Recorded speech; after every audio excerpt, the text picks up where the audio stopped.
এই কলেমা এত পাওয়ারফুল কলেমা। কাফের, মুশরিক, নাস্তিক, বেঈমানেরা যদি বুঝতো এই কলেমার এত পাওয়ার, এই কলেমার দ্বারা নাজাত পাওয়া যায়, তারা কোনোদিন নাস্তিকতা হতো না, তারা মুশরিক আর কাফের থাকতো না, কলেমার পতাকা তলে চলে আসতো।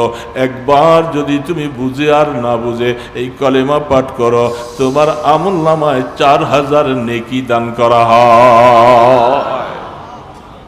মুসলমান এই কলেমা ভুলে গেছি, পড়তেছি। সারা পৃথিবীর দিকে তাকালে মুসলমানের সংখ্যা কম। সমস্ত কুফুরি মতবাদ, কুফুরি শক্তিগুলি, তাদের সব ষড়যন্ত্র শুধু মুসলমানকে খতম করো, মুসলমানদেরকে বিলীন করো, মুসলমানদেরকে কোরআন হারা করো, মুসলমানদেরকে মসজিদ হারা করো, মুসলমানদেরকে তোমরা এইভাবে করে বিতাড়িত করে দাও। সমস্ত ষড়যন্ত্রের জাল একটা। কাফিরি মতবাদগুলি সব এক জায়গায়। দেখেন না, কোরআনকে তারা পড়ে কোরআনের পৃষ্ঠাগুলি ছিঁড়ে ছিঁড়ে ফেলে দেয়, আমাদের রক্তক্ষরণ হয়। এমন কোন সন্তান আছে বাংলার জমিনে এমন কাজ করবে আর মুসলমানরা ঘুমিয়ে থাকবে? কিন্তু এখন তাদের সেখানে দূরে বসে আল্লাহ পাকের কোরআনের সাথে এইভাবে ধৃষ্টতা দেখাচ্ছ, আল্লাহর কোরআনের সাথে বেয়াদবি করতেছ। তবে মনে রেখো, আমার আল্লাহ পাক যখন গোসা, তিনি খুব ধৈর্যশীল, তো তিনি পানিশমেন্টটা আস্তে আস্তে দেয়। এই জন্য আল্লাহ পাকের ধৈর্যের কারণে আমরা আল্লাহ পাকের কাছে বলবো যে আল্লাহ তুমি ধৈর্যের বানটা ছুটিয়ে দাও, তাদের একটু চক্ষু রাঙ্গা করে একটু তাদের প্রতিশোধ তুমি নাও, আমাদের কলিজাটা একটু ঠান্ডা হোক। আমরা পারছি না, দূরে আছে। মুসলমান নামাজ পড়ে না আমাদের অনেক ছেলেরা, কিন্তু এমন সাহস কোনো সন্তানের নাই আল্লাহর কোরআনটার মধ্যে পা দিয়ে সে দাঁড়াবে, কোরআনটা পাড়ায় রাখবে, এমন কোনো মুসলমান সন্তান নাই। কে বাবা? ত্রুটি বিচ্ছুতি আছে, থাকতে পারে, কিন্তু আল্লাহ পাকের কোরআন, আল্লাহর নাম, রসুলের উপরে কোনো বেজ্জতি আসবে, রসুলের চরিত্রের উপরে কেউ আঘাত আনবে, আর আমরা এইভাবে যুবকরা বসে থাকবে, এটা হতে পারবে না। মুসলমান এখনো আল্লাহর কোরআনের মায়া অন্তরে নিয়েই তারা হায়াত কাটাচ্ছে। আল্লাহ পাকের কাছে আশাবাদী, আল্লাহ যেন আমাদেরকে ঈমানের উপরে কায়েম রেখে মওত পর্যন্ত কবরে যাওয়ার তৌফিক দান করেন। হাফেজ ছাত্রদেরকে পাগড়ি প্রদান করা হয়েছে, দেখে আপনাদের কাছে কেমন লাগলো? এটা সম্মানের পাগড়ি। যারা হাফেজে কোরআন, কোরআনের উপরে যাদের জীবনটা কাটাবে, তাদের সম্পর্কে আল্লাহর হাবিব ইরশাদ ফরমান, কিয়ামতের ময়দানে তাদের মা বাবাকে নূরের টুপি পরাইয়ে দেওয়া হবে। এই হাদিসটুকু সহি, কোনো সন্দেহ নাই। এই জন্য অনেক মানুষ হয়তো শোনে, তারা শুনে অনেক সময় বলে হুজুররা এটা কি বলতেছে। এটা হুজুরদের কথা নয়, এটা মুহাম্মদ রাসূলুল্লাহ সাল্লাল্লাহু আলাইহি সাল্লামের কথা, আল্লাহর হাবিবের সহি হাদিস। কেউ যদি অস্বীকার করে তার ঈমান থাকে না। এই জন্য আল্লাহ রসুল বলছেন, যারা আল্লাহর কোরআনকে সিনায় ধারণ করবে, কোরআনের উপরে জীবনটা কাটাবে, কারণ আমলের সাথে পুরস্কারের ঘোষণা। কোরআন হেফজ করেছে, ভুলে গেছে, কোরআনের সাথে জীবনের কোনো মিল নেই, তাহলে সে এই পুরস্কার পাবে না। এই জন্য হাফেজে কোরআন যারা আমল করে, কোরআনের উপরে জীবনকে প্রতিষ্ঠিত করে, আল্লাহ পাক কিয়ামতের ময়দানে তাদেরকে পাওয়ার দিবেন। তাদের বংশ থেকে 10 জন জাহান্নামী লিস্টিভুক্ত, তোমরা এই 10 জনের জন্য আমি আল্লাহর কাছে সুপারিশ করো, তোমার সুপারিশ উসিলায় আমি আল্লাহ তাদেরকে মাফ করে জাহান্নাম থেকে মুক্তি দিয়ে দেব। পুরস্কারটা কি ছোট? লিস্টিভুক্ত হয়ে যাওয়া, জাহান্নামী হয়ে যাওয়া। এখন তার বংশের মধ্যে যারা আছে তারা জান্নাতি মানুষ, যেহেতু আল্লাহ পাকের রসুলের ওয়াদা, তোমার সুপারিশের 10 জনকে আমি জান্নাতে পাঠাবো, যাদের জন্য সুপারিশ করবে আপনজন, এদেরকে আল্লাহ পাক মাফ করে দিয়েছেন, তারা জান্নাতি আগেই হয়ে গেছে। এখন এই 10 জন কাকে? কথা বুঝতেছেন তো? যারা এই 10 জনের মধ্যে যারা তার হিফজ করার পিছনে শ্রম দিয়েছে, সময় ব্যয় করেছে, অর্থ ব্যয় করেছে, যাদের অর্থের বিনিময়ে হাফিজে কোরআন হয়েছে, তাদের কথা তখন সেই মুহূর্তে তার স্মরণ হয়ে যাবে। এই জন্য লিস্টিভুক্ত যদি এরা জাহান্নামী না হয়, জাহান্নামীওয়ালা কারা আছে তাদের 10 জনের জন্য সে সুপারিশ করবে, আল্লাহ সেই 10 জনকে মাফ করে দিবে। এই জন্য বাংলাদেশে আপনারা লক্ষ্য করতে পারবেন, আল্লাহ পাকের শুকর, যারা হাফেজে কোরআন হয়েছে, লক্ষ লক্ষ হাফেজে কোরআন, কি বলেন, আছে না নাই? এরা এক একজনে যদি কমপক্ষে 10 জনের জন্য সুপারিশ করতে থাকে, আপনি হিসাব করেন কত লক্ষ জাহান্নামীকে আল্লাহ পাক মাফ করে জান্নাতের বাসিন্দা বানাবেন। সুবহানাল্লাহ। কারণ সেদিন যখন একজন মানুষ, আমরা দুনিয়াতেই দেখি, কোর্টের মধ্যে যদি কোনো মানুষ, ভালো মানুষ আসামি হয়ে যায়, তার বেল কেটে দেয়, হাতে হ্যান্ডকাপ লাগায়, ওই সময় যখন পুলিশ তাকে হ্যান্ডকাপ নিয়ে যায়, আশপাশে যারা মানুষ দাঁড়িয়ে থাকে এদের কাছে মায়া লাগে। কি বলে, মায়া লাগে কি লাগে না? চোর বাটপার হলে তাদের ব্যাপারে নয়, ভালো মানুষের হাতে হ্যান্ডকাপ লেগে গেলে এদেরকে দেখলে ভালো মানুষগুলি মায়া লাগে, অনেকেই চোখের পানিও ছেড়ে দেয়। কি বলেন, ঠিক না ব্যাঠি? ঠিক কিয়ামতের ময়দানে, এটা তো দুনিয়ার একটা সামান্য জেলখানা, এখান থেকে বের হওয়ার চেষ্টা করলে বের হওয়া যাবে, আজ হোক আর কাল হোক, 1 বছর হোক 2 বছর হোক। কিয়ামতের ময়দানে যদি আল্লাহ না করুক, যদি জাহান্নামে লিস্টিভুক্ত হয়ে যায়, সেদিনের পরিণতিটা এত ভয়াবহ। আর ওই সময় যদি কোনো একজন জাহান্নামে লিস্টিভুক্তকে কারো সুপারিশের উশিরায় যদি যখন মাফ করে দেওয়া হয়, তখন কেমন খুশিটা লাগবে, যেটা বর্ণনা করে শেষ করা যাবে না। কি বলেন, ঠিক না? ফামা যন্নুকা বিল্লাযী আমিলা বিহা। মা বাবাকে এত সম্মান করা হবে, উলবিসা ওয়ালিদাই তাজাই ইয়াউমাল কিয়ামা যাউহু কাযাউই শামস ফি বুয়ুতিকুম।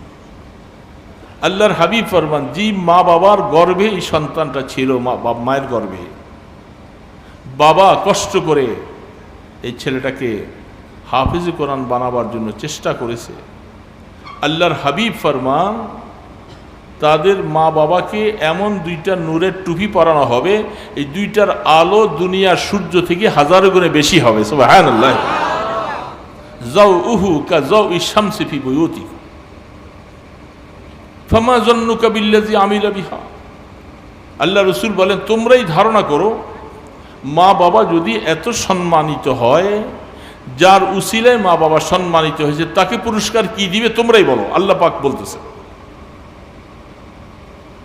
তাহলে কিয়ামতের ময়দানে লক্ষ লক্ষ হাফিজে কোরআন বাংলার জমিনে আছে, এরা মুসলমানের সন্তান, তাদের আত্মীয় হোক, যাদের উসিলায় তারা লেখাপড়া করেছে, তাদেরকে যখন এরকম পুরস্কার করা হয়, পুরস্কৃত করা হবে, তারা চেষ্টা করবে হাজারো লক্ষ লক্ষ আলেম ওলামারা সহ আমাদের মুসলমানদের মধ্যে, আল্লাহ না করুক, যদি কেউ জাহান্নামের হ্যান্ডকাপ লেগে যায়, অত্যন্ত ভয়াবহ কঠিনতম একটা অবস্থা।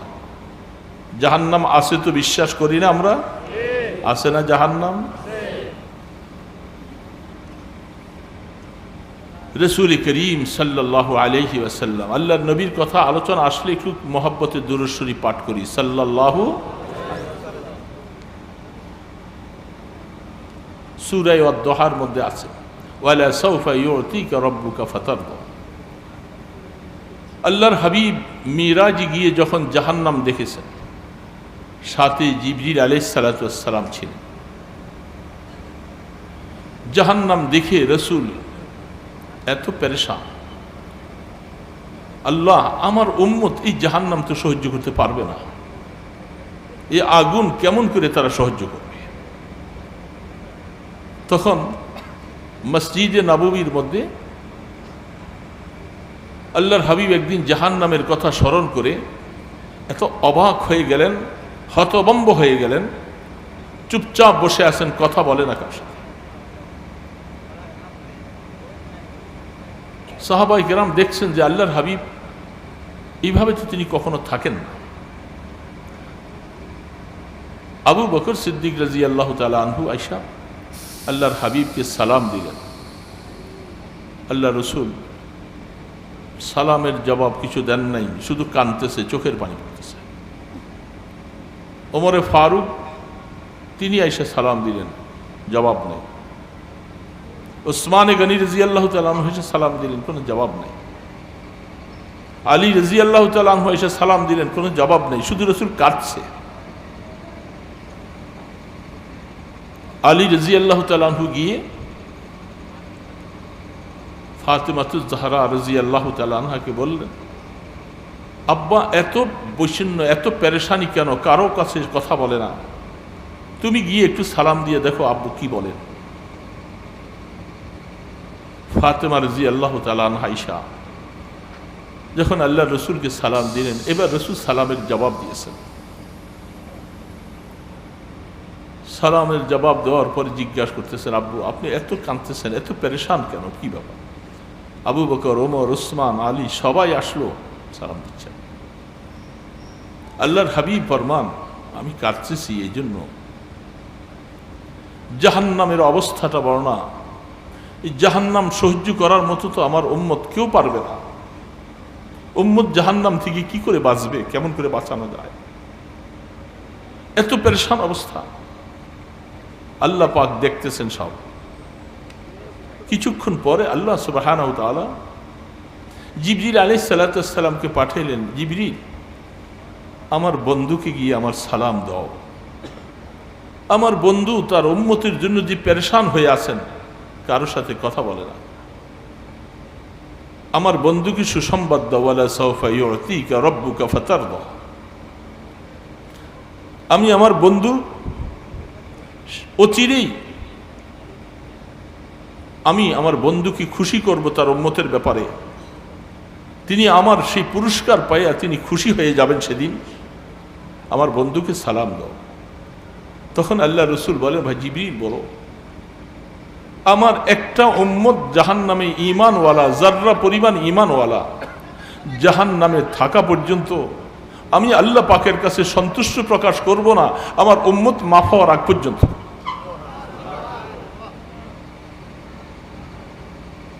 ইমানদার মুসলমান ভাইরা, রসুলকে দেখি নেই, রসুলের কথা শুনে আমাদের হালাত পরিবর্তন হচ্ছে না।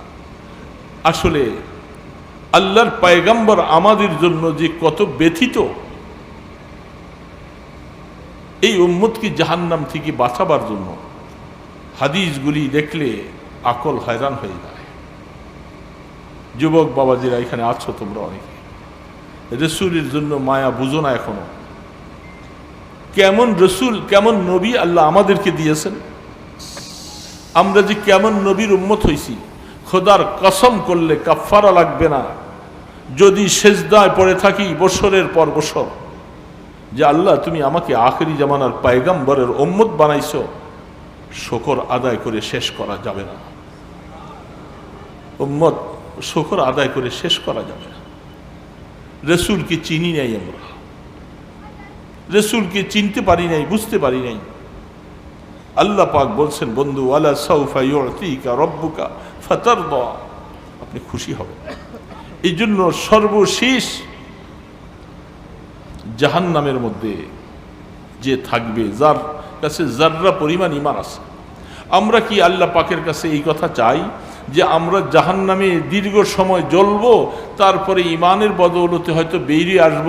এটা প্রথমবারই জান্নাতে যেতে চাই না, জাহান্নামে কিছুদিন জ্বলব, এটা কি আমরা চাই? আমার কথা বুঝতেছেন তো?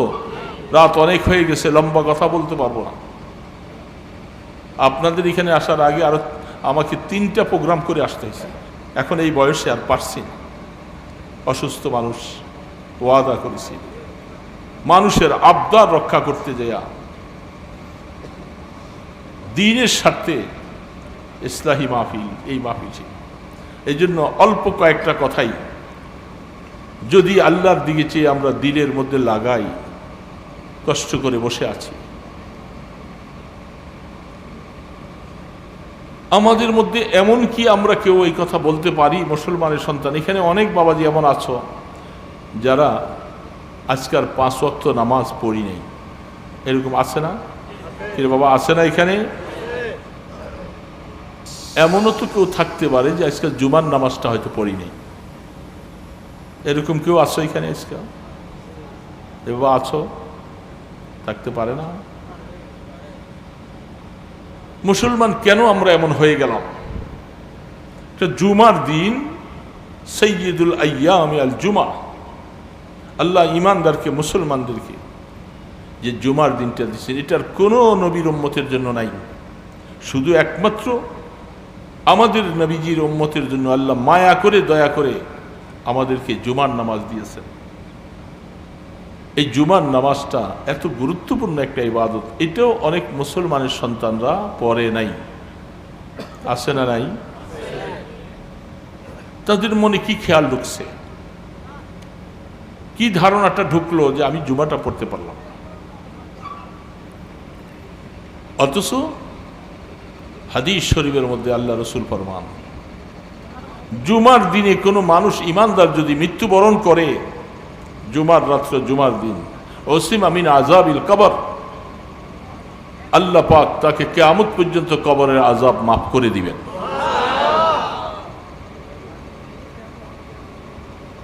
জুমার দিন যদি কেউ ইচ্ছা করে কি জুমার দিন মৃত্যুবরণ করতে পারে? ইচ্ছা করে পারবে কেউ? তাহলে মৃত্যু নির্ধারণ হয়েছে কোথায়? আসমানে। আপনাকে আমাকে জমিনে পাঠাবার আগে আল্লাহ পাক মৃত্যু নির্ধারণ করে রাখছেন। কে কোন দিন মারা যাবে, কখন মারা যাবে, সেটা সব লিখিত। এর তকদির ভালো,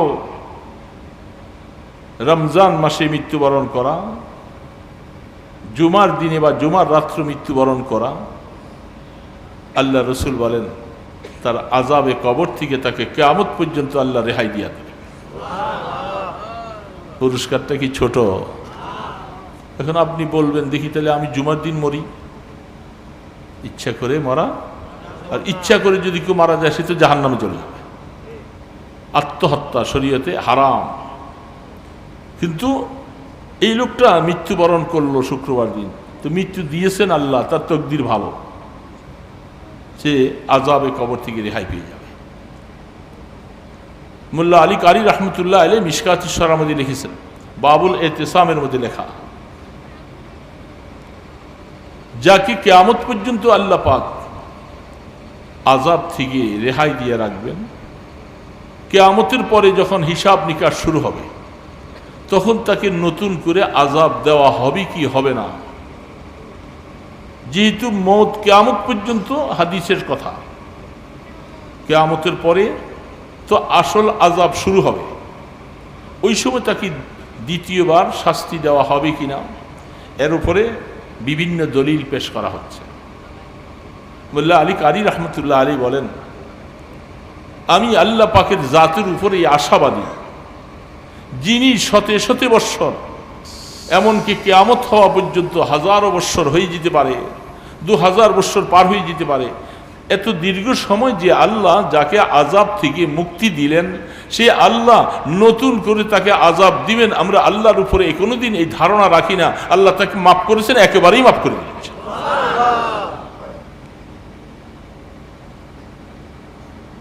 যদিও আপনার আমার দৃষ্টিতে সেই লোকটা পুরা ভালো আমলওয়ালা যদি নাও হয়, আল্লাহ তার তকদির কেন লিখছেন? এখানে আপনার আর আমার মাথা ব্যথা কেন? তকদির তার ভালো, আল্লাহ তাকে মাফ করবেন। এই জন্য দুনিয়াতে আসার পরে দেখা গেছে অনেক সময় কিছু কিছু আমাদের দৃষ্টিতে কিছু খারাপ মানুষ, আল্লাহ পাক বলে তোমার দৃষ্টিতে খারাপ হোক আর না হোক, আমি তো তকদির লিখেছি, আমি তাকে মাফ করে দিব, তোমার অসুবিধা কোথায়? কি অসুবিধা? অসুবিধা আছে আপনার? আপনার জান্নাত কম হবে? উদার মন রাখা চাই। যেমনটা আল্লাহ রসুল সমস্ত উম্মতকে মাফ করাবার জন্য চেষ্টা করবে, কিন্তু আমরা উম্মতেরা যদিও বেওফা গাদ্দার, আমরা রসুলকে চিনি নাই, রসুলকে বুঝি নাই। তিনি কিন্তু আমার যে আমি জাহান্নামে 2-4-10 বছর জ্বলি, অসুবিধা কি আছে? কেউ আছেন বলেন তো সাহস থাকলে? জাহান্নামে জ্বলার সাহস আছে কারো? বাবা আছে? জাহান্নাম বুঝতেছেন তো? জাহান্নামের আগুনটাকে 70 বার ধুইয়া দুনিয়াতে পাঠাইছে। এই আগুনটার ফুল পাওয়ার থাকবে জাহান্নামে। এমনকি জাহান্নাম এক অংশ আরেক অংশকে খেয়ে ফেলছে। সে আল্লাহর কাছে বারবার বলছে, আল্লাহ তাড়াতাড়ি করে আমার খাবার দাও, হাল মিন মাজিদ, হাল মিন মাজিদ, হাল মিন মাজিদ, আমার খাবার দাও। জাহান্নাম এটা মামুর বাড়ির কথা না, মামুর বাড়ির আবদার না বাবা, আগুন। শুধু একটা আগুনের কথাই শোনাচ্ছি, জাহান্নামে কত শাস্তি। আল্লাহ পাকের কোরআন কি মিথ্যা? জাহান্নাম এই জিনিস, এমন কোন মায়ের পুত এখানে নাই আমি একদিন সেই আগুনে জ্বলতে পারি সেই সাহস আমার আছে, একজন নেই। আছে রে বাবা, আছে? বলবেন আল্লাহ পাক যাদের অন্তরে এই যে কষ্ট করে একটা মাহফিলে আইসা বসছেন, এটা এই ফিতনার জমানার জন্য এটা কম না। এখনকার সময় ছেলেপেলেরা উচ্ছৃঙ্খল হয়ে যায়, উল্টাপাল্টা হয়ে যায়। কোরআনের মাহফিলে আইসা বসছো, হতে পারে আল্লাহ তোমাকে পুরো হেদায়েত দিয়ে দিবে, আল্লাহ ইউসিলে তোমাকে মাফ করে দিবে। আমরা তো সেটাই চাই। কাকে আল্লাহ মাফ করে? আমি আলোচনা করতেছি, আমি জানি না আমার হালাত, আপনি জানেন না আপনার হালাত, কার সাথে আল্লাহ কি মুআমেলা করবেন। এই জন্য ঈমানদারের মধ্যে যারা অন্তর থেকে পড়েছে লা ইলাহা ইল্লাল্লাহ, লা ইলাহা ইল্লাল্লাহ মুহাম্মাদুর রাসূলুল্লাহ সাল্লাল্লাহু, এটা ঈমানের কলেমা। এর পাওয়ার কত, এর পাওয়ার কত, এর ওজন কত। হাদিস শরীফের মধ্যে আল্লাহর হাবিব ইরশাদ ফরমান, আরে বাবা আমরা তো এটা পড়ছি, আমাদের মুখ দিয়ে বের হয়ে গেছে, আমরা এটার ওজন বুঝি নাই। এর ওজন কত? একজন কাফের 70 বৎসর 80 বৎসর মূর্তি পূজা করেছে, দেবদেবীর পূজা করেছে, নাফরমানি যত আছে সব করেছে। সেই লোকটা যখন অন্তরে বিশ্বাস করে এই কলেমাটা একবার পাঠ করবে, সাথে সাথে সে ঈমানদার হবে, 70 বৎসরের গুনাহ সাথে সাথে মাফ হয়ে যাবে। ঈমানের পাওয়ার কথা, এই কলেমাটা আল্লাহ আমাদেরকে দিয়েছে। বাবুল বাতাকা হাদিস আছে, রাসূল করিম সাল্লাল্লাহু আলাইহি ওয়াসাল্লাম কিয়ামতের ময়দানে একটা নাফরমান গুনাহ করেছে। আল্লাহ রসুল বলেন এত গুনাহ গুনাহ ছাড়া তার কিছু নাই। যখন কিয়ামতের ময়দানে ওজন করা হবে, নেকের বদের ওজন হবে কি হবে না বলেন তো আপনারা বাবা, সবাই চিৎকার দিয়া বলেন হবে কি হবে না? ওয়ানাযাউল মাওয়াজিনাল কিসতা লিয়াউমিল কিয়ামা, কিয়ামতের ময়দানে বান্দার আমল ওজন হবে। কোথায় কি করেছি, কোথায় কি অন্যায় করেছি, সব ওজনে আসবে। গুনাহ করলে ওজন আসবে, নেক করলে ওজনে আসবে। যখন মিজানের পাল্লা, যেদিন মিজান তৈরি করা হবে, কত বড় পাল্লা হিসাব নেই, হিসাব। পাল্লার মাঝখানে যেখানে নীতি হিসাবে একটা রশি থাকে, আছে না? পাল্লাটাই ব্যবহার হাদিসের মধ্যে পাওয়া যায়। জিবরিল আলাইহিস সালাতু ওয়াস সালাম যখন এই ওজন হবে, জিবরিল আলাইহিস সালাম এত বড় পাল্লা, তিনি ওখানে দাঁড়ানো থাকবে। যখন কোনো মানুষ ওজন করার পরে নেকের পাল্লা ভারী হয়ে যাবে, জিবরিল আলাইহিস সালাতু ওয়াস সালাম এলান দিবেন, সারা ময়দানে হাসরে সবাই শুনবে, অমুকের ছেলে অমুক আজকের মিজানের পাল্লায় মাফনে সে রেজাল্ট ভালো করেছে, পাশ করেছে, তার হাতে জান্নাতের টিকিট দিয়ে দেওয়া হবে, এলান করে দিয়ে জিবরিল আলাইহিস সালাতু ওয়াস সালাম। যার কপাল খারাপ হয়ে যাবে, জাহান্নামের বেড়ি হাতে লেগে যাবে, সে এলান করবে অমুকের ছেলে অমুক নাকাম হয়েছে, ক্ষতিগ্রস্ত হয়েছে, সে জাহান্নামী হয়ে গেছে। এলানটা জিবরিল আলাইহিস সালাম করবেন। সেদিন কোন একজন রাসূলের উম্মত জাহান্নামী হয়ে যাচ্ছে, তাকে জাহান্নামের দিকে ফেরেশতারা নিয়ে যায়, হ্যান্ডকাফ লাগাইছে, বেড়ি লাগাইছে হাতে, চিৎকার করে কলিজা ফেটে যাবে, ফেরেশতারা কোনো কথা শুনবে না, যেহেতু তোমার বদের পাল্লা ভারী, তুমি জাহান্নামী হয়ে গেছো। এমন সময় রহমতে দো আলম মুহাম্মদ রাসূলুল্লাহ সাল্লাল্লাহু আলাইহি সাল্লামের সাথে সামনে পড়ে যাবে না। ফেরেশতারা আমার উম্মত বলে হিসাব এসে ফেল। আল্লাহর হাবিব ইরশাদ ফরমান, ফেরেশতারা আমার উম্মতের আমলনামাটা আরেকবার তোমরা ওজন করো। ফেরেশতা বলবে, আল্লাহ পাকের অর্ডার ছাড়া দ্বিতীয়বার আর ওজন করা হবে না। আল্লাহর হাবিব আল্লাহ পাকের কাছে দরখাস্ত করবেন, আল্লাহ আমার উম্মতটাকে দ্বিতীয়বার ওজন করার জন্য আপনার কাছে অনুমতি চাই। আল্লাহ পাক বলবেন, আমার বন্ধু কি বলে ফেরেশতারা একটু শোনো। তখন রাসূল বলবে, তাকে দ্বিতীয়বার ওজন করো। যেই লোকটাকে ওজন করার জন্য বলা হবে, দেখলাম আমলনামা খারাপ, কপাল খারাপ। যখন ওজনটা করার জন্য দ্বিতীয়বার মিজানের পাল্লায় নেওয়া হবে, আল্লাহর পয়গম্বর পকেট থেকে এক টুকরা কাগজের টুকরা বের করবেন, বাবুল বাতাকা, কাগজের টুকরাটা রাসূল নিজের হাতে বদের পাল্লায় যেইভাবে হালকা ভারী ছিল, এবার নেকের পাল্লার মধ্যে কাগজের টুকরাটা দেওয়ার সাথে সাথে খোদার কসম বদের পাল্লাটা হালকা হবে, নেকের পাল্লা নিচের দিকে নেমে যাবে। এই লোকটা তাজ্জুব হয়ে যাচ্ছে, আসে এটা কি? কাগজের টুকরা উঠাইয়া নজর করে দেখে তার মধ্যে লেখা লা ইলাহা ইল্লাল্লাহ মুহাম্মাদুর রাসূলুল্লাহ। সে বলবে, আজি বলে, উম্মত তোমার আজকের পার পাওয়ার জন্য আর কোনো আমল নাই, তুমি আমার উম্মত জাহান্নামে চলে যাচ্ছ।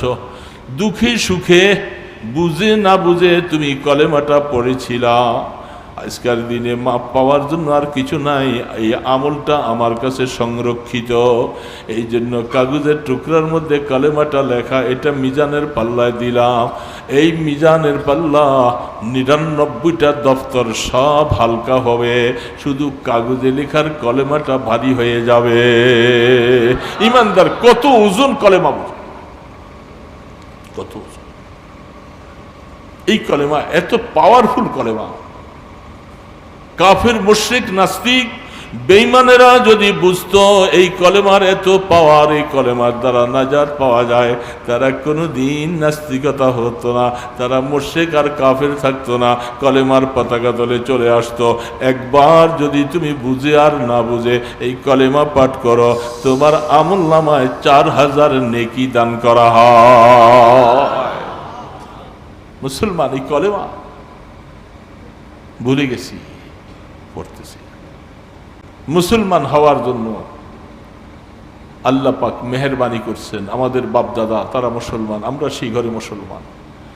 একজন হিন্দু থেকে মুসলমান যে হয়, অনেক ছেলে হিন্দু থেকে, আমার ধারণা মতে প্রায় 40 থেকে 50 জন হিন্দু আমি মুসলমান আমার হাতে হয়েছে। আমি তাদের অবস্থাগুলি, তাদের জন্য যতটুকু চেষ্টা, হয়তো তাদের ভরণ পোষণ, খাওয়া দাওয়া, তাদেরকে তবলিগে পাঠানো, দিনের কাজে লাগাইয়ে রাখা, বিভিন্নভাবে চেষ্টা করেছি অনেক সময়। এর মধ্যে এমন এমন কতগুলি ছেলেদের রিপোর্ট, তাদের ভাই বেরাদাররা এমন নির্যাতন এইদের উপরে করছিল শুধু ঈমান লওয়ার কারণে। কত পিটানো, হাত পা বেঁধে ভেঙে দিয়েছে চুল। অপরাধ কি? বাপদাদার ধর্মের উপরে কলঙ্ক করেছো তুমি, তুই মুসলমান হইছস এমন। বেরির থেকে ছুটে অনেক সময় চলে আসছে, কিন্তু আমরা মুসলমানের ঘরে জন্ম হয়েছি, আমাদের জীবনে এখনো পরীক্ষা দেওয়া লাগে নাই। দিছি পরীক্ষা? আল্লাহ পাকের খাস মেহেরবানি, দয়া। মুসলমানের ঘরে হয়েছি দিকে আমরা এখন আছি, তবে আমরা মুসলমানকে ধরে রাখতে পারছি না এখন।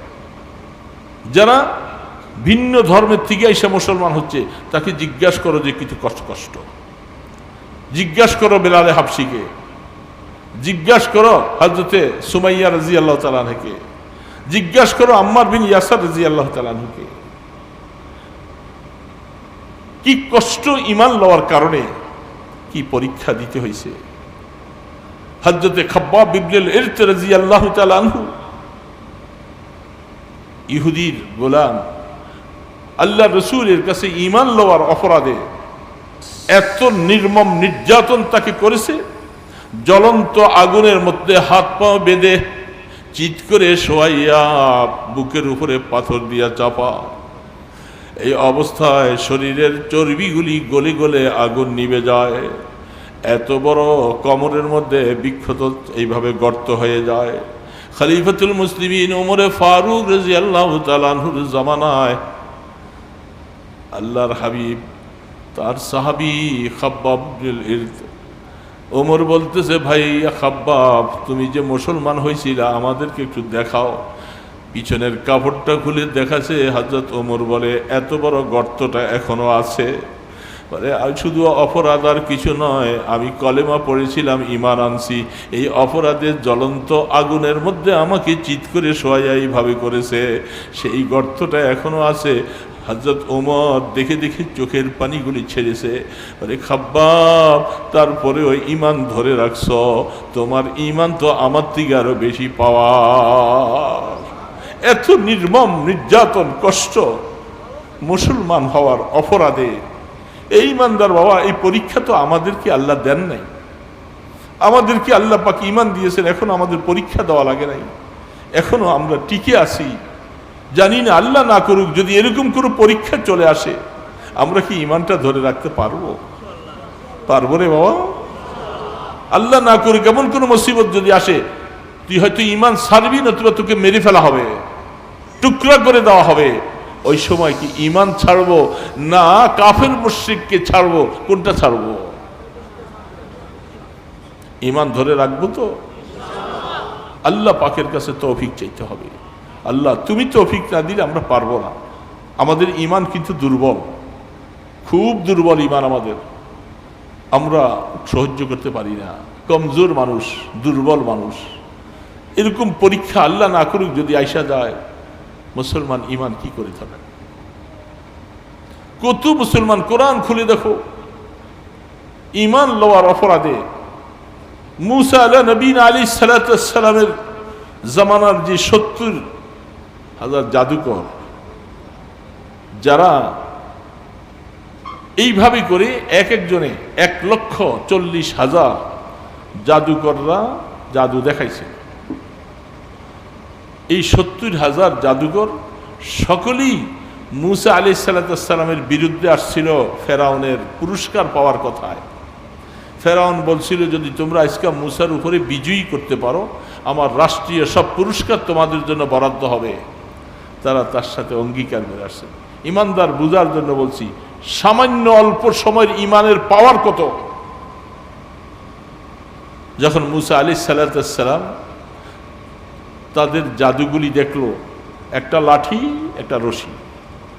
কোরআন বলতেছে এক একজনে দুইটা জাদু ফেলছে, 70,000 দুইটা করে ফেললে কত হয়?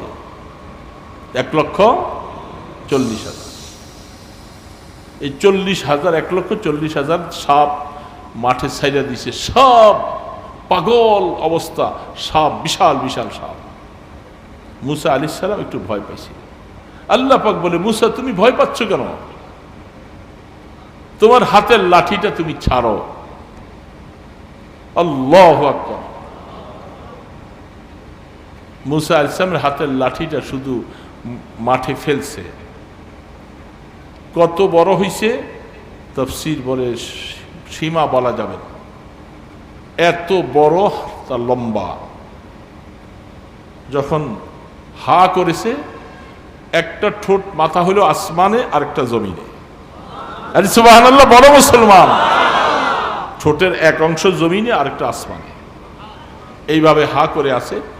1,40,000 জাদু, যতগুলি সাপ ময়দানে সব দৌড়াদৌড়ি করতেছে, সমস্তগুলাকে একটা টান দিয়েছে, সব তার পেটে চলে গেছে। সুবহানাল্লাহ। জাদুকররা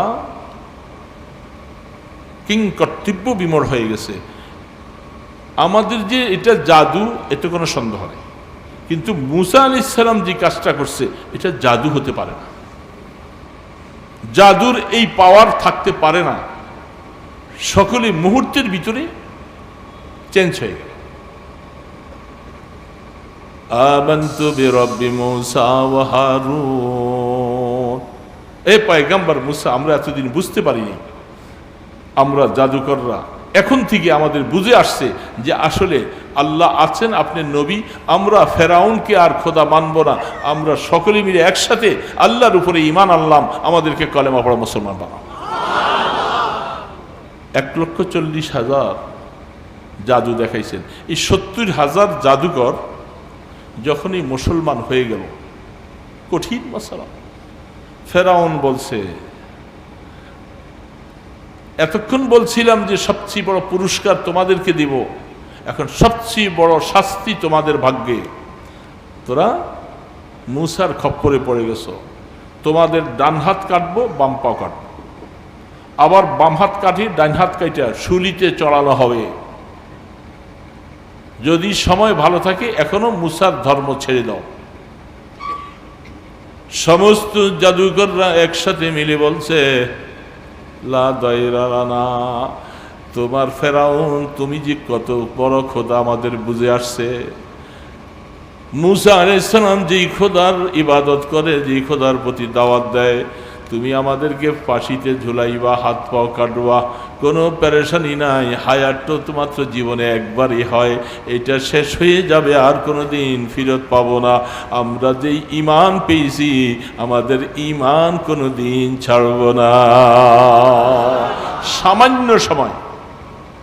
সামান্য সময়ে ঈমান এত পাওয়ার হলো, শেষ পর্যন্ত তাদেরকে 70,000 জাদুকর সকল যারা ছিল ঈমানদার হলো, এদেরকে এইভাবে করে নির্যাতন করে শুলিতে চড়াইয়া তাদেরকে শহীদ করে দিয়েছেন। একজনও ঈমান ছাড়ে নাই, একজনও ঈমান ছাড়ে।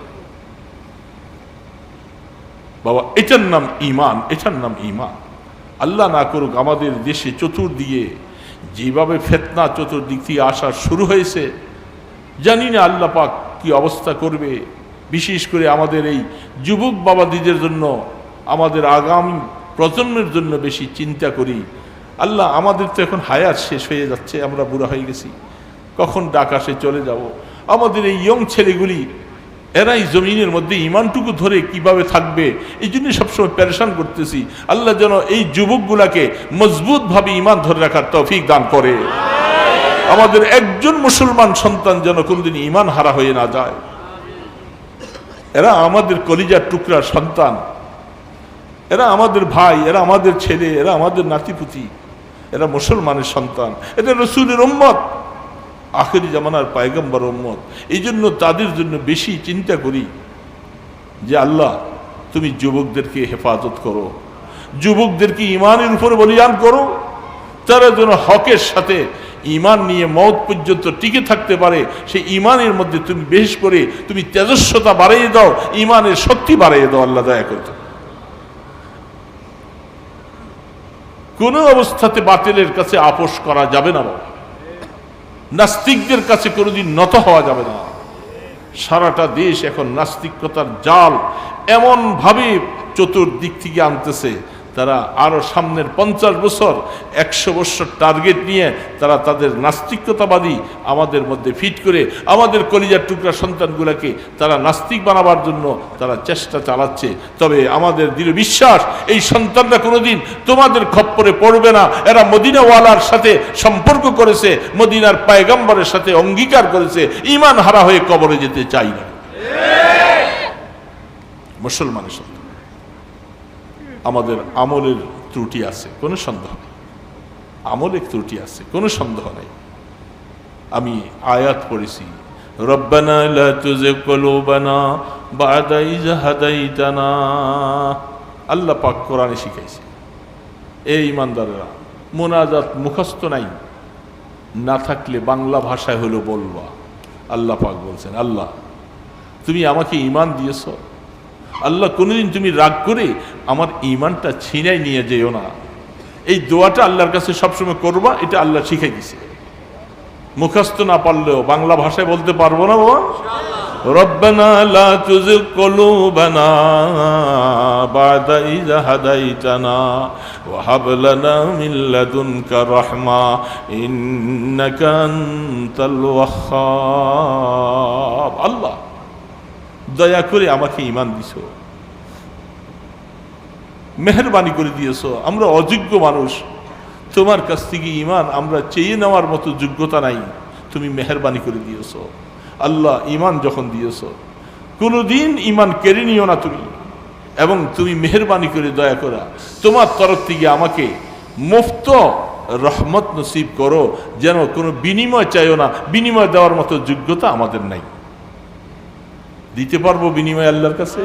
এই জন্য আল্লাহ পাক আয়াত শিখাইছে, ও হাব লানা মিন লাদুনকা রাহমা। আল্লাহ মুফত আমাদেরকে তুমি রহমত দাও, যেহেতু তুমি দান করনেওয়ালা, তুমি দান করনেওয়ালা, তোমার কাছে না চাইলে চাবো কার কাছে? এই জন্য তুমি আমাদেরকে ঈমান দিয়েছো।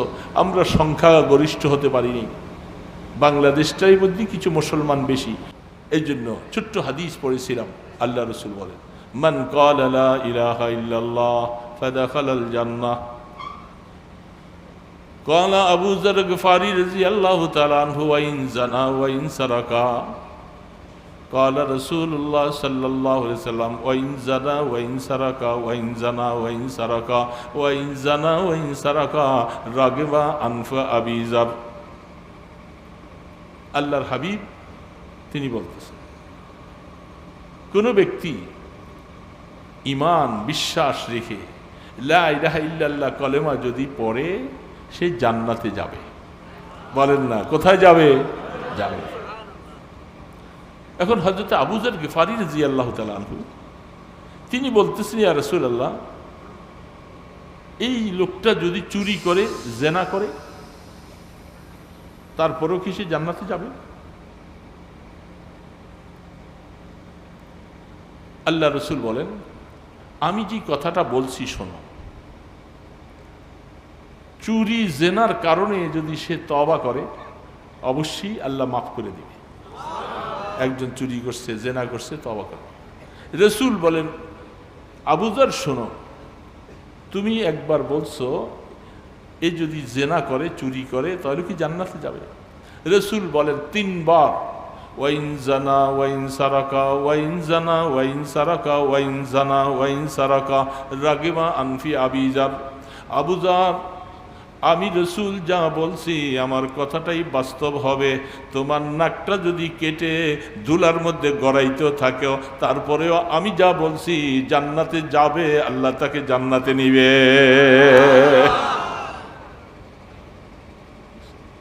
ইমানদার। কারণ রসুল পাক সাল্লাল্লাহু আলাইহি ওয়াসাল্লাম বলেন,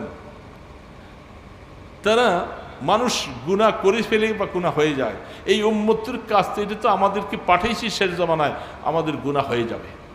শয়তান আমাদের পিছনে লাগা, নফস আমাদের পিছনে লাগা, এই জন্য গুনাহ হয়ে যাবে। গুনাহ হয়ে যাওয়া বড় কথা নয়, গুনার থেকে সাথে সাথে তওবা করা হলো বড় কথা। খাঁটি তওবা চলে আসতে হবে যে আল্লাহ আমি ভুল করে ফেলছি, আমি আর করবো না। পারবো না বাবাজির আমরা? আল্লাহ গুনাহ হয়ে গেছে, তুমি আমাকে মাফ করো। আল্লাহ পাক বারবার বলছেন যে তুমি তওবা করো, খাঁটি তওবা করো আল্লাহর কাছে। তওবা মানে আত-তাওবাতু হুয়ান নাদাম, আল্লাহ আমি ভুল করেছি বাবা, ক্ষমা তো চাইতেই হবে, ক্ষমা নিয়ে কবরে যাইতেই হবে, বিকল্প কোনো পথ নাই। আছে বিকল্প কোনো পথ? কেউ সাথে নাই। এই জন্য আল্লাহ পাকের কাছে যখন যাইতেই হবে আমাদেরকে খাঁটি তওবা। আল্লাহ রসুল দৈনিক 70 থেকে 100 বার তওবা করতেন, 70 থেকে 100 বার তওবা করতেন। রসুলের কোনো গুনাহ ছিল না, নিষ্পাপ। রসুল এতবার তওবা কেন করতেন? আমাদেরকে শিখাইছে, এ উম্মত তোমাদের তো কত গুনাহ, তোমরা এরকম বেশি বেশি করে তওবা করো। পারবো না ইনশাআল্লাহ? আল্লাহ ভুল করে ফেলছি, মাফ চাই, ভুল করে ফেলছি, মাফ চাই। মাফ চাইলে আল্লাহ মাফ করে দিয়ে বলছেন। অনেক অনেক কথা, বেশি রাত্র হয়ে গেছে, আর বলবো না। আল্লাহ সুবহানাহু তাআলা মেহেরবানি করে এই কোরআনের ঘরগুলি, এটা চেষ্টা করব কোরআনের সাথে লেগে থাকি, কোরআনের সাথে লেগে থাকি। বাংলাদেশের উপরে আল্লাহর খাস রহমত। এই দেশে ওলামায়ে কেরাম, কোরআনের ঘর, আল্লাহওয়ালা, পীর বুজুর্গ, টুপিওয়ালা, দাড়িওয়ালা। আমি ওই দিন কোথায় যেন বলছিলাম, সারা বিশ্বের মধ্যে দ্বিতীয় মুসলিম রাষ্ট্র হলো বাংলাদেশ। এর মধ্যে জায়গা ছোট, বাংলাদেশটা সৌদি আরবের তুলনায় 30 ভাগের 1 ভাগ, তাই না? তাহলে আল্লাহ পাক এই দেশের মানুষ থেকে যত সেজদা আল্লাহ পাক পাইছেন, পৃথিবীর কোন মানুষ থেকে এত সেজদা পাল্লা পান নাই। কারণ সেখানে মানুষ কম। একটা সৌদি আরবের মধ্যে মানুষ মাত্র 1.5 থেকে 2 কোটি, বাহিরের মানুষ সব মিলে 2-3 কোটি হইতে পারে। জায়গা বাংলাদেশের থেকে তারা 30 গুণ 40 গুণ বেশি, আর আমাদের জায়গা কম, মানুষ বেশি। তো এই দেশের মানুষরা সেজদা দেনওয়ালার সংখ্যা বেশি।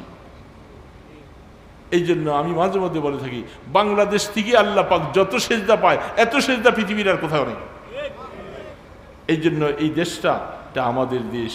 আল্লাহ পাক আমাদেরকে নিয়ামত দিয়েছেন, সংখ্যাগরিষ্ঠ মুসলমান আমরা। আমাদের দেশে টুপিওয়ালা বেশি, দাড়িওয়ালা বেশি, সেজদাওয়ালা বেশি, হাজী সাহেবের সংখ্যা বেশি, কোরআন তেলাওয়াতের সংখ্যা বেশি, হাফিজে কোরআন বেশি, ওলামায়ে কেরাম বেশি, আল্লাহওয়ালা বেশি, মাদ্রাসা বেশি। আপনি তালাশ করেন, এটা পৃথিবীর সবচেয়ে বেশি একটা সুন্দর প্রতিষ্ঠান, সুন্দর দেশ। আল্লাহ পাক আমাদের দেশে এই প্রতিষ্ঠানগুলোকে বানিয়েছেন, একমাত্র অবদান ওলামায়ে কেরামদের, ঠিক না? এই ওলামায়ে কেরাম আপনাদের সাথে যোগ সজাগ করে করে, মহব্বত করে কোরআনের ঘরগুলি বানাচ্ছে, মুসলমানদেরকে লাগিয়ে রাখছে কোরআনের সাথে। ইনশাআল্লাহ আল্লাহ পাক আমাদের এই দেশের উপরে রহমত নাজিল করবেন। আমরা বিশ্বাস করি আল্লাহর উপরে, এই সমস্ত কোরআনের ঘরের উসিলায় আল্লাহ আমাদেরকে বিশাল মহামারীর থেকে, গজব থেকেও আল্লাহ হেফাজত করবেন ইনশাআল্লাহ। রিজিকের জন্য যত পেরেশান, যত কিছু, আমরা মাঝে মধ্যে এত পেরেশান হই। আল্লাহ পাক আমাদের যে বিভিন্ন সারা ওয়ার্ল্ডে এটা নাই, ওইটা নাই, ওইটা না, অসুবিধা আসছে। বিভিন্ন সময় বলতেছে, কালকে এক হিন্দু সাংবাদিক বলতেছিল, শুনতেছিলাম যে বাংলাদেশের ভবিষ্যৎ নিয়ে সে খুব চিন্তিত। রমজান আসতেছে, রমজানে সব কিছু তিনি বেশি বেশি রিজিক দেনেওয়ালা। যারা নামাজ পড়বে, যারা রোজা রাখবে, যারা সাহারি খাবে, যারা কোরআন তেলাওয়াত করবে, যাদের সন্তান মাদ্রাসায় পড়ায়, যারা কোরআন নিয়ে সবসময় বসে থাকে, আল্লাহ পাক রিজিক তাদেরকে দিবে না। আল্লাহ রিজিক শুধু ওই ব্রিটেন, চীন, জাপান, এই সমস্ত কমিজম, যারা মুশরিক, যারা কাফের, তাদেরকে রিজিক খাওয়াবে। আর আল্লাহর এই সমস্ত মনোনীত লোকগুলি রিজিক না খাওয়াই আল্লাহ মাইরা ফেলবে? এটা হতেই পারে না কোনদিন। রিজিক আল্লাহ পাক বরকত দিবেন। হুয়ার রাজ্জাক ومن يتق الله يجعل له مخرجا ويرزقه من حيث لا يحتسب। আল্লাহ পাক বলে, তোমরা চিন্তা করো না, জমিন থেকে রিজিক আসে না, জমিনের ফয়সালা, রিজিকের ফয়সালা আসমান। এমনও আছে হাদিসের মধ্যে একটা ধান যদি আমার দেশে জন্ম না হয়, কিছুই নেই। আল্লাহ পাক বলেন, আমি যখন আমার বান্দাকে খাওয়াবো রিজিক দিয়া, ধান উৎপাদন লাগবে না, আমি রিজিকের ব্যবস্থা আসমান থেকে করব। সেই জাতের উপরে আমাদের একইরার বিশ্বাস। ইমান মুসলমান, কত ঘটনা হাদিসের মধ্যে আছে, রাতকে রাত শেষ হয়ে যাবে, এগুলি ঘটনা শেষ হবে না। আল্লাহ পাক যে কিভাবে খাওয়ায়। সাহাবাই কেরাম প্রায় অনেক সাহাবী আল্লাহ রসুল পাঠাইছে, যাও এক জায়গায় সফর করে জিহাদে যাচ্ছে। 18 দিনের সফর, সেইখানে সফর করতে করতে খাবার শেষ। এখন সেখান থেকে তারা ফিরে আসবেন, খাবে কিছুই নেই, নাই কিছু। সাহাবায়ে কেরাম সকলে ওনাদের কাজ হলো, রিজিক নেই, কিছু নেই, নামাজের নিয়ত করেছে, আল্লাহ পাকের কাছ থেকে ফায়সালা চাচ্ছে। হঠাৎ করে কিছুক্ষণ পরে দেখা যায় সমুদ্রের পাড়ে থেকে পানির ঢেউ আইসা এত বড় বিশাল একটা মাছ পানিতে ঢেউ দিয়ে এটা উপরে উঠেছে। সাহাবায়ে কেরাম দেখেন, দেখেছে কত বড় মাছ। হাদিসে লিখছে, দেখেন ওনারা এটা পাইয়া প্রায় 200-250 সাহাবী 18 দিন পর্যন্ত খাইছে। তারপরে সেখান থেকে কিছু গোশত নিয়ে তারা মদিনা শরীফ আসছে। আসার পরে আল্লাহ রসুলের কাছে যখন বললেন, রসুল বললেন তার কিছু অংশ আমার জন্য আনছো। হ্যাঁ জি, জরুরি কথা, আমার বয়ান শেষ হয় নাই। কে? তো আল্লাহ রসুলকে বলতেছেন আমার জন্য কিছু আনছো? সাহাবারা বলে, একটু গোশত নিয়ে আসছি আমরা মাছের। রসুল নিজেও খাইছেন। বলেন যে তোমাদের রিজিকের ব্যবস্থা আল্লাহ তাবারক ওয়া তাআলা তিনি রিজিকের ব্যবস্থা করলেন। আর বয়ানে আসি তো কি হয়েছে? হ্যালো, বিরক্ত করতেছে। দেখেন, এটা কোনদিন কল্পনা ছিল না। সাহাবায়ে কেরামদেরকে আল্লাহ রসুল জিহাদে পাঠিয়েছে। অনেক দূর যাওয়ার পরে তাদের খাবার শেষ। পরামর্শ করে একজন সাহাবীকে পাঠাইছেন, মদিনা শরীফ যাও, আল্লাহ রসুলের কাছে যেয়ে বলবা যে আমাদের সকলের খাবার দাবার শেষ হয়ে গেছে। যখন মসজিদে নববীতে আসছে, আইসা দেখে যে এমন সময় আল্লাহ রসুলের কাছে কোরআন শরীফের একটা আয়াত তেলাওয়াত হচ্ছে, কি ওয়ামা মিন দাব্বাতিন ফিল আরদি ইল্লা আলাল্লাহি রিজকুহা। আল্লাহ পাক বলছেন যে জমিনের মধ্যে যত সৃষ্টি আমি করছি, প্রত্যেকটা সৃষ্টির জায়গা মতো সময় মতো তার রিজিক পৌঁছে দেওয়ার দায়িত্ব আমার আল্লাহ। এই কথাটা শোনার পরে সাহাবী চিন্তা করছে, ভুল করছি, রসুলকে এটা জানানোর দরকার নেই, রিজিকের ব্যবস্থা আল্লাহ করবে। চলে গেছে। যাওয়ার পরে অপেক্ষা করতেছে, দেখতেছে যে খাঞ্চা ভরে কারা যেন রুটি আর গোশত নিয়ে আসতেছে। আসার পরে নামাইছেন, সবাই খাইছে, পেট ভরে খাইয়া মনে করছেন বুঝি ওই যে রসুলের কাছে একটু হালকা বলতে গেছিলাম, মনে হয় এটার ব্যবস্থা মনে করছেন। ওনারা কিছু খাবার নিয়ে আসছে সাথে। আইসা বলতেছে, আর রসুল্লাহ আপনি যে আমাদের জন্য যে খাবার পাঠাইছেন, এত খাবার জীবনে খাইলাম, আজকের খাবারটা যে এত স্বাদ, এরকম স্বাদের খাবার আমরা কোনোদিন খাইনি। রসুল বললেন, কি বলতেছ, আমি তো কোনো খাবার পাঠাই নাই। বলি, রসুল আপনি পাঠান নাই, আমাদের এখান থেকে এইভাবে খাবার। বলে, এটা আল্লাহ পাক তোমাদের ব্যবস্থা করেছে। আল্লাহ পাক যিনি ওই সময়ের ব্যবস্থা করছেন তিনি আছে তো? কি বুড়া হয়ে গেছে? আল্লাহু আকবার। এই জন্য রিজিকের ব্যাপারে কোনোদিন পেরেশানি নেই। আল্লাহর কাজ করতে থাকবা, যে কোনো সমস্যা পড়বা, 2 রাকাত নামাজ পড়ে আল্লাহ পাকের কাছ থেকে চাইবা। আল্লাহ বলে সব ব্যবস্থাপনা আমি আসমান থেকে করব, কোনো পেরেশান হও না, তোমরা আমার কাজ করো, আমি আল্লাহ তোমাদের কাজ করব। এই জন্য ভাইরা কোনোদিন পেরেশান হইও না, আমল ঠিক করি, সোজা হয়ে যাই, নামাজ পড়ি, কি দরকার তোমার সব দেনওয়ালা জাত আমার আল্লাহ। এই যুবক বাবাজিরা, তোমাদের চাকরিতে বরকত হয় না, বেতনে বরকত হয় না, অনেক সময় অনেক সমস্যা হয়, সব কিছুর সমাধান হবে 2 রাকাত নামাজ পড়ো। নামাজ পড়ে আল্লাহর কাছ থেকে চাইছি নাও, ইনশাআল্লাহ কোনো পেরেশানি থাকবে না। ইনশাআল্লাহ যেই কোনো ব্যাপারে সমস্যা আল্লাহর কাছে চাইবা। কার কাছে চাবো? আল্লাহর কাছে চাও, ব্যবস্থা করবে আল্লাহ পাক। এই জন্য মাদ্রাসার পক্ষ থেকে আপনাদেরকে মাহফিল দিয়ে কিছু দিনই কথা শোনাবার ব্যবস্থা করেছে। আমরা সবসময় সাধ্য অনুসারে চেষ্টা করব মাদ্রাসাকে মহব্বত করতে, আল্লাহর জমিনে যেন এই প্রতিষ্ঠানগুলি টিকে থাকে এটার জন্য চেষ্টাও করব, দোয়াও করব। যারা এই আঙ্গুল উঠাইয়া এইদিকে দেখতে চায় তাদের আঙ্গুল ইনশাআল্লাহ এই দেশে মুসলমানরা বাঁকা করে দিবে, আঙ্গুল তারা সোজা রাখতে পারবে না ইনশাআল্লাহ। এই জন্য প্রতিবাদ আসা শুরু হয়েছে। যেইভাবে প্রতিবাদ শুরু হয়েছে, নাস্তিকতাবাদীওয়ালারা এই দেশে, জাফর ইকবাল গং যারা এই দেশে মুসলমানদেরকে সন্তানদেরকে নষ্ট করতে চায়, তাদের এই মিশন বাস্তবায়ন হবে না। সম্ভবত শীঘ্রই আন্দোলন যেহেতু চতুর্দিক থেকে শুরু হচ্ছে, এটার প্রতিকার হয়ে যাবে। আমাদের রাষ্ট্রীয়ভাবে ধর্মমন্ত্রী হোক, শিক্ষামন্ত্রী হোক এবং আমাদের প্রধানমন্ত্রী সকলেই যখন এটার প্রতিবাদ করছে, এই নাস্তিকতাবাদী মতবাদ বাংলাদেশে চলতে পারে না। ইনশাআল্লাহ আমরা সজাগ থাকবো, আমাদের সন্তানগুলোকে দিন শিখাবো, কোরআন শিখাবো। মনে রাখবো, কোরআনটা সিনার ভিতরে ঢুকাইয়ে দেন, কোনো নাস্তিকরা তাদেরকে আর পথ হারা করতে পারবে না। আমরা চেষ্টা করবো তো ইনশাআল্লাহ। আল্লাহ সুবহানাহু ওয়া তাআলা মেহেরবানি করে এই আমাদের প্রচেষ্টাকে যেন কবুল করেন। সুবহান